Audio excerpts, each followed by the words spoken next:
We are ready to do our patient application of the Coy's facial reference glasses.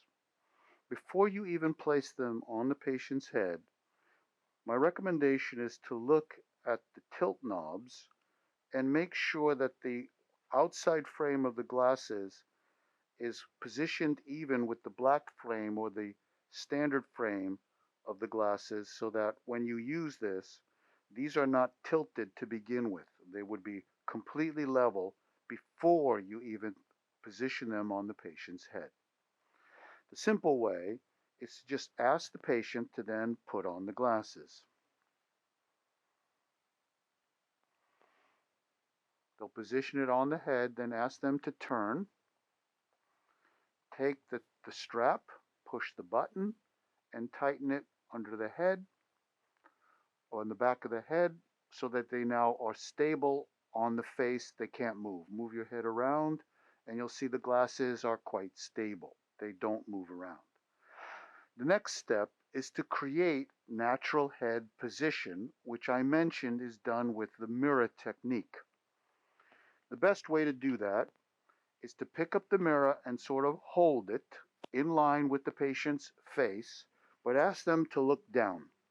When they look at the floor, then look up and look into the mirror for a couple of seconds. Then take the mirror away. This would be what we would call natural head position. Now all we need to do is adjust the 3 planes of space as I've indicated in the previous section. Let's begin. The first step is to adjust the tilt of the head or the left to right tilt of the head using the knobs on the sides. By raising one or lowering the other one, you wait until the bubble level is floating. That was pretty easy. It's already finished.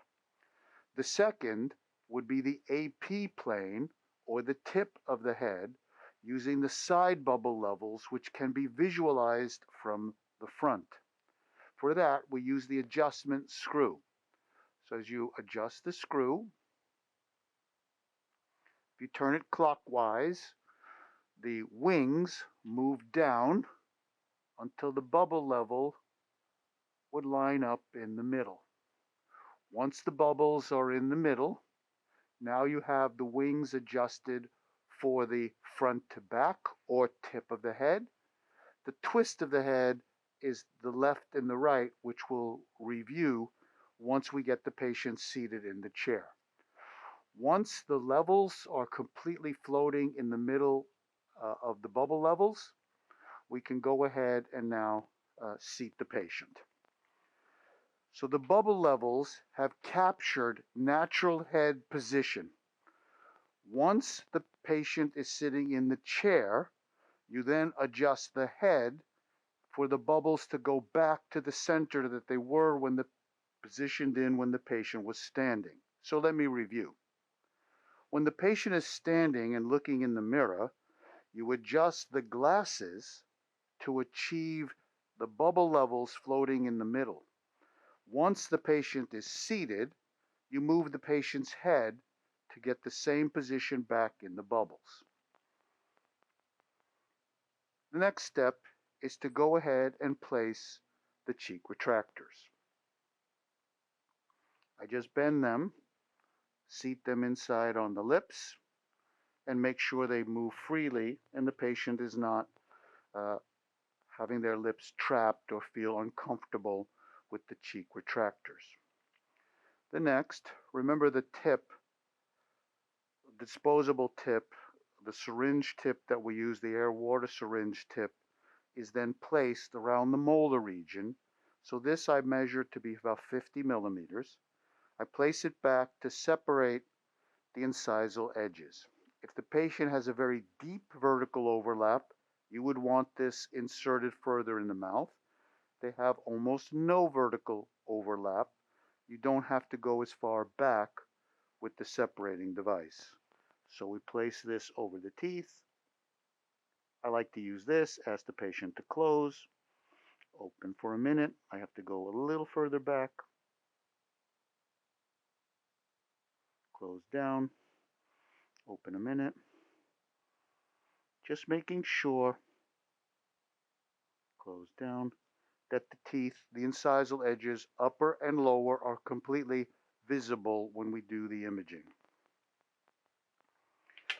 Once that's finished, just so you would see, I would have the patient tip their head down and until the bubble levels float. Once they're floating front to back, this would be the tip of the head. Then ask the patient to maybe tilt the head to get the bubble level floating in the center, and you're ready to do the photography. Hopefully, in your system, in your office, you have everything standardized so this doesn't take very long.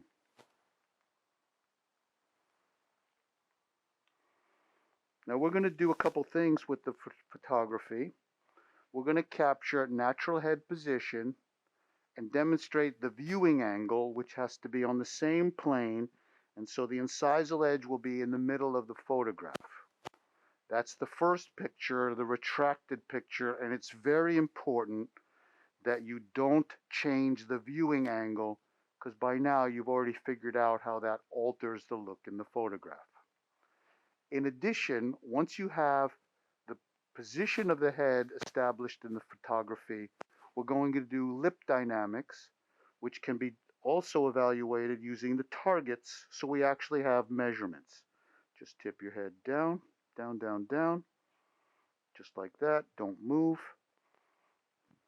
Then I move to the front of the patient. I line up, twist the head just a little to your right. That's it. That's perfect. And then we line this up on the right viewing angle and then take the photo.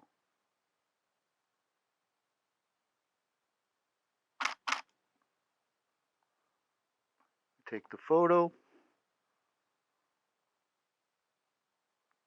Head tip down just a bit more. That's it.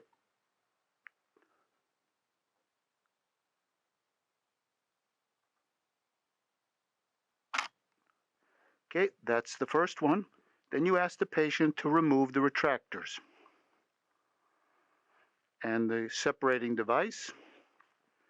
Recalibrate the head tip down.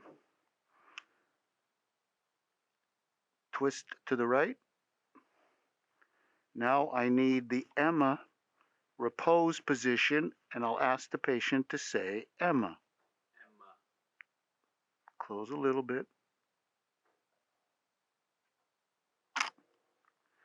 Then we need the Duchenne picture.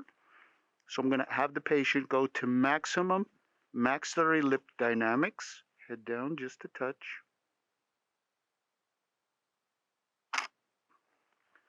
Then we'll get mandibular maximum lip dynamics using the word shush.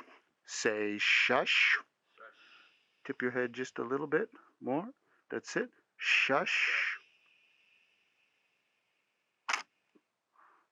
And then all we'll do is a smile photo after the glasses are removed. I just release the strap in the back. Take the glasses away. This photo is not based on natural head position. It's based on the most appealing smile position. So we just come back, ask the patient to open a little bit. I actually do it a little bit from above and take this picture. That's the one that records just the smile. From that, you can use the smile picture for mock-ups or for patient presentations, however you want to do that.